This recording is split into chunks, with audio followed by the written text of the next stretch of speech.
Sometimes we get into this chronic stress or this toxic stress environment where it's a consistent thing for days, weeks, months, years. And it's like there's an idea or a thought that you've got to keep living this way, and it's also affecting the body physically. It's hurting the body. But is it first healing the body symptoms, or is it healing the thought that you have to be living this certain way or living in this environment or be in these types of relationships first that hurts you? Which one do we need to heal first so that we can get back to a baseline of peace? Is it the thought or the body? Yeah. It's a really good question, and I think people will have different opinions. And sometimes we need to start with the body because we might have trauma that's so defended that we can't look at it yet. Yeah. And the body stores stress and trauma.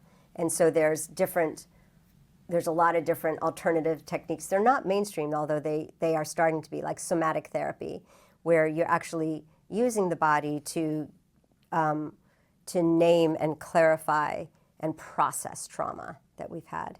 So we can start with the body, we can start with the mind, and we can also do both. And I'm in the camp of both, that we really should be using the body and exercise. And a lot of your audience uses this as a lifestyle. So the idea of the body for stress reduction they might not be aware of it, but it's happening. Yeah. I mean, it's a total regulator. Like my colleague Eli Putterman has done a lot of exercise studies. Exercise reduces rumination. Rumination is chronic stress. Really? That's how we carry around chronic stress is through our thoughts, rethinking them over and over. We think we're problem solving. It's not very constructive. We're not problem solving. We're just keeping our body in a stress state. Rumination is chronic stress. Is one of the ways that we carry chronic stress, yeah. If we're doing it for too long, we can ruminate for whatever, 20, 30 minutes. We can carry stress around our body all the time. We can ruminate. We can also be anticipating and worrying. Yes. And it just turns out it doesn't really help us much. So like when we anticipate a stressor, does it mean we do better on it? No, it just means we had cortisol and stress arousal longer. And studies have shown that.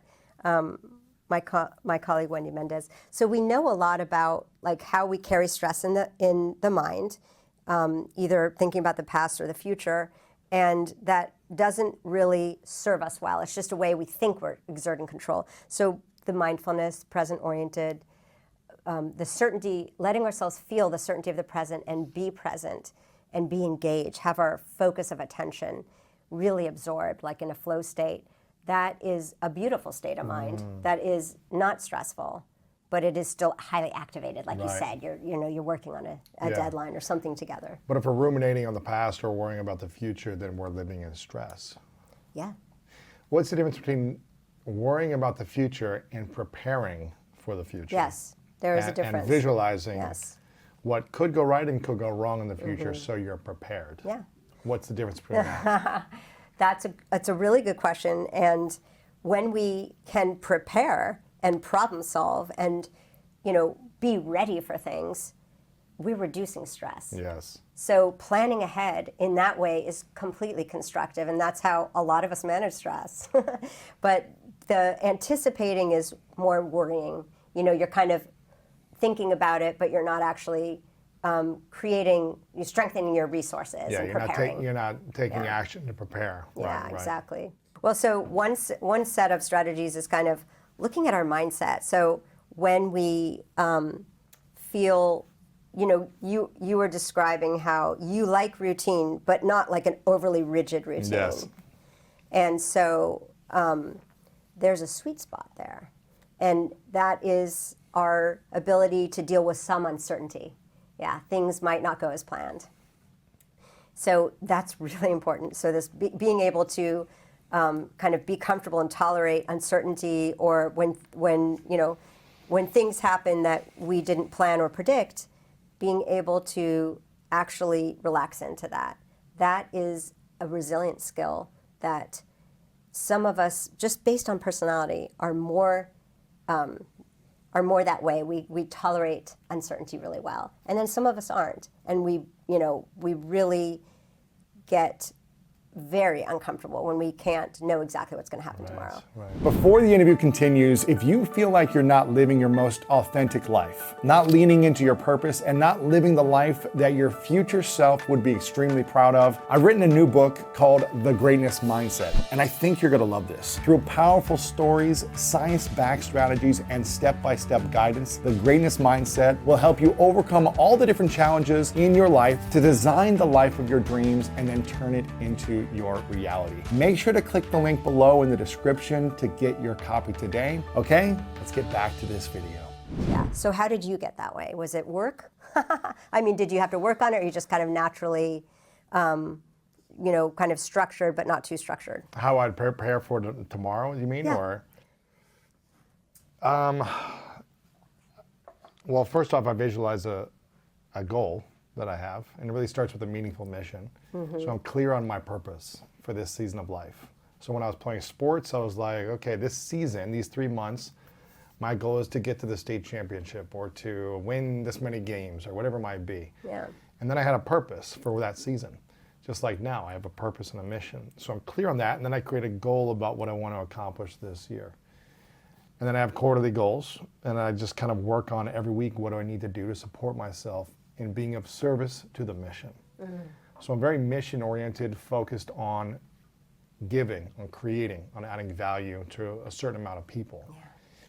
And that if I feel thrown off of that, or like it's been too many days where I'm not grounded for whatever reason because I'm burnt out or I'm distracted or something, or I've overcommitted or something, then I start to feel like, okay, something's off. And when I have more routine and more groundedness in my routine, so I have the energy to serve at a certain level. That's the way I think about it. Yeah. So I'm always listening to myself, and I'm always processing and giving myself the space to rest so that I feel like, okay, I have the rest, I have the workout, I have the nutrition that I need, I have the therapy that I need so that I can clear things and not ruminate, so I can be my best self, the best self possible in that moment. Yeah. That's what I think about. Yeah. And I prepare that way. Yeah. That's But absolutely it's a journey because, 10 years ago, I had a lot of wounds inside of me, a lot of anger, a lot of stress, a lot of frustration that I hadn't processed yet. And so those things would come up in certain moments of life, triggers from relationships or career or business partners, whatever. And it would cause more upset and more stress because I hadn't processed the wounds. And so when I started to address those things and process them and integrate them through practice, then I realized I have less stress. But then there's a different level of stress the more you grow, right? It's like you're growing, you're developing, you're creating. Now you've got different types of problems you have to learn how to manage at that level. So it doesn't feel like it's gone away. It's like I'm become better at managing it and become a better leader to myself and the people around me. Yeah. So I don't know. If you've got the answers, let me know. That's advanced stress management 2.0. No, that sounds amazing. You have your North Star. Yeah. So having purpose is incredibly important for buffering stress because we have so many different existential stressors, global problems, personal stressors to deal with. But if we have purpose, and especially with a team, with partner, just collectively, not alone, it is the fuel, kind of the regenerative fuel of how we have that goal of service, despite sadness, sorrow, things we can't control. So the North Star is kind of a new area of health research, of realizing like, oh, if you have more purpose in life, you have less inflammation, you actually live longer. Really? Yeah, it's like the big. I mean, I think of a stress as an umbrella that kind of shapes our life and it wreaks havoc on our health behaviors. And then purpose is like all of a sudden stress shrinks and like it's more in perspective. So we don't sweat the small stuff as much when we kind of see how we fit into this world. Like what is our mission in our short life? Yeah. And you've talked about like one of your mind hacks you've mentioned is don't feel like you have all the time in the world. And so that you use your time aligned with your goals. Absolutely.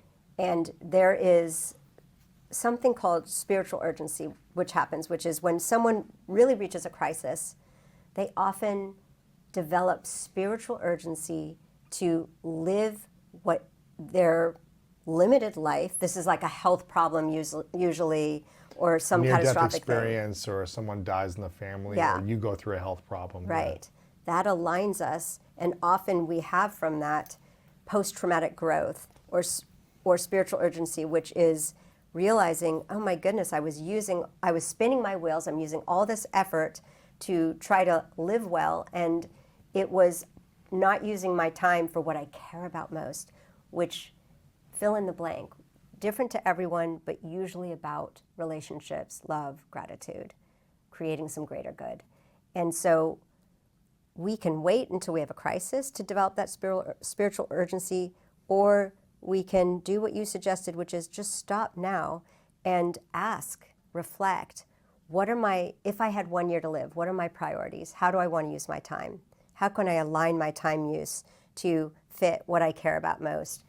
Because we really don't know. Right. And if we really honestly look at the fragility of life and how short it is, even though right now it feels like we have so many unlimited days, we don't.